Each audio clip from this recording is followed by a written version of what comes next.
Bom, vamos voltar ao termo, o termo que estamos vivendo agora, né? Que é o enfrentamento, uma dualidade de ideologias entre lulistas e bolsonaristas.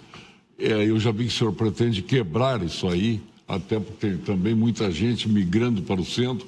Aqui o Eduardo Leite tentou fazer dessa prática um entendimento nacional, que fosse entendido nacional como um homem de centro que poderia resolver as questões brasileiras. O centro até agora não vingou, nem em eleições passadas, nem agora.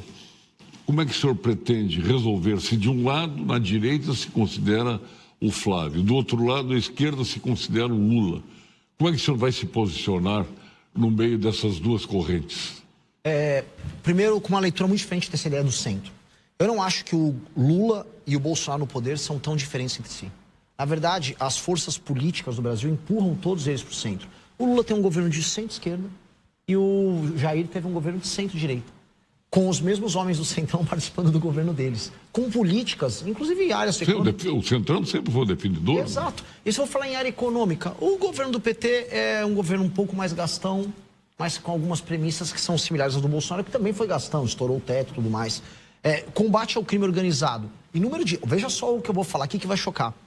O governo do PT, por conta da pressão do Congresso, passou mais leis de combate ao crime do que o governo Bolsonaro.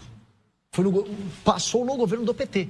Então, quando eu olho direitinho, eu não acho que eles estão diferentes na execução. Porém, o eleitor é diferente. O eleitor que vota na direita é um eleitor que tem um sistema de valores mais compreensivo e, acima de tudo, é um eleitor que é ativo economicamente. O eleitor que vota na esquerda é um eleitor, em geral, inativo economicamente, que são as pessoas humildes que vivem de assistencialismo. Então, você tem uma diferença muito grande no eleitor, mas muito pequena na gestão. O que eu preciso ser? Eu preciso ser uma pessoa que, do ponto de vista da gestão e das propostas, eu seja radicalmente mais forte do que eles. Então, quando eu falo, os extremos, eu não acho que os extremos estão lá no centro. Eu que sou o radical. Mas não o radical que eu estou falando besteira. Eu estou radical que, as mudanças que a gente precisa fazer são muito profundas. A lei brasileira de execuções penais, a progressão de pena tem que acabar. Nós temos que mexer em toda a legislação nossa que compreende a questão fiscal, os gastos absurdos que o governo tem. Nós temos que olhar para o Pacto Federativo. Vou dar um exemplo do Rio Grande do Sul. Vive quebrado aqui. Está sempre uma quebradeira, está sempre devendo para o governo federal. Dito isso, o Rio Grande do Sul é expropriado na parte de impostos pelo governo federal. Eu estava no Maranhão, o Maranhão manda uma merreca, 6 bilhões em arrecadação, recebe mais de 20 bilhões. Aqui manda, não sei se é 50 e poucos bilhões e recebe 13. É isso aí. É uma merreca.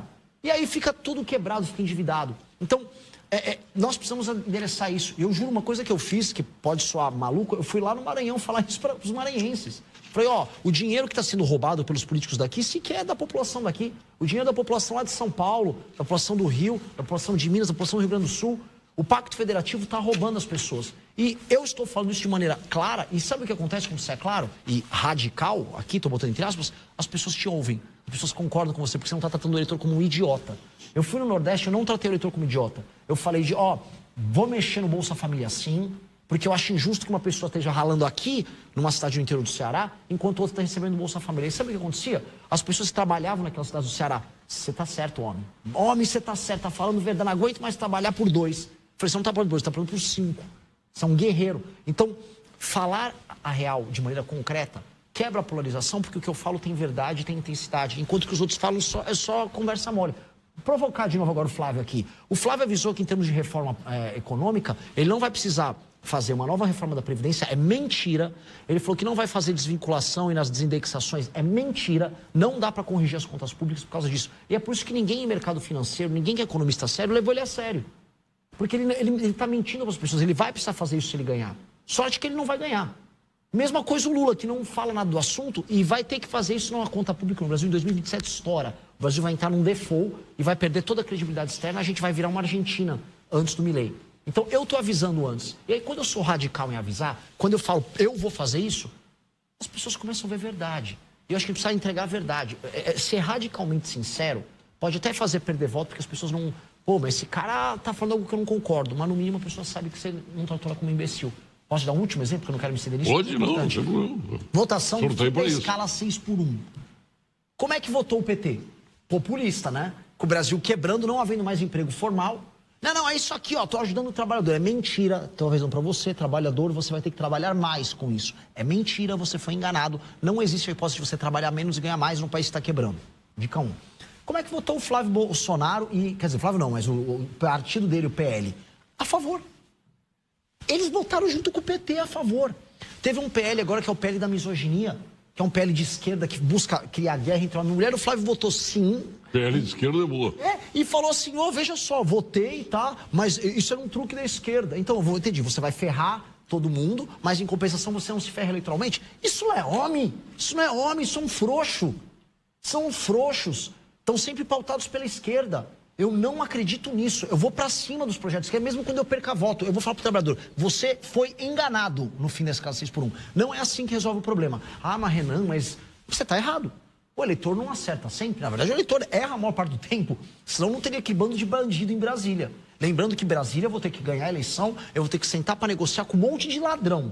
Que a população votou. A população vai em 2026 reclamando da corrupção. Vou votar num ladrão. Vai votar em ladrão, vai votar. E eu vou ter que lidar com os ladrões que a população vai colocar lá.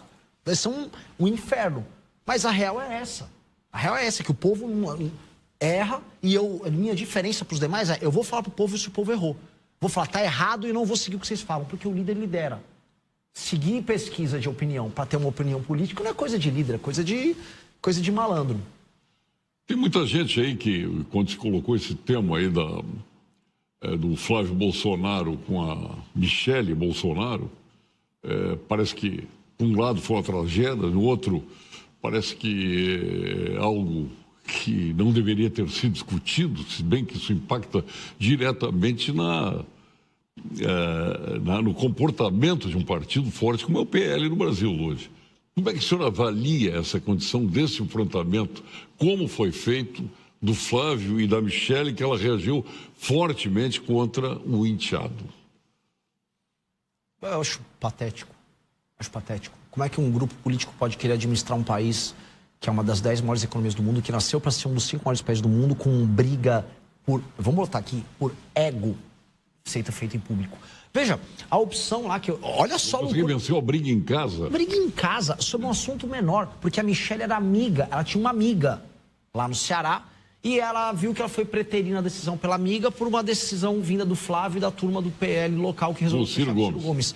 Ora, que briga ridícula, que não justifica nada, que poderia ser resolvido, sei lá, num churrasco, num jantar em casa. Mas não, eles não fazem isso.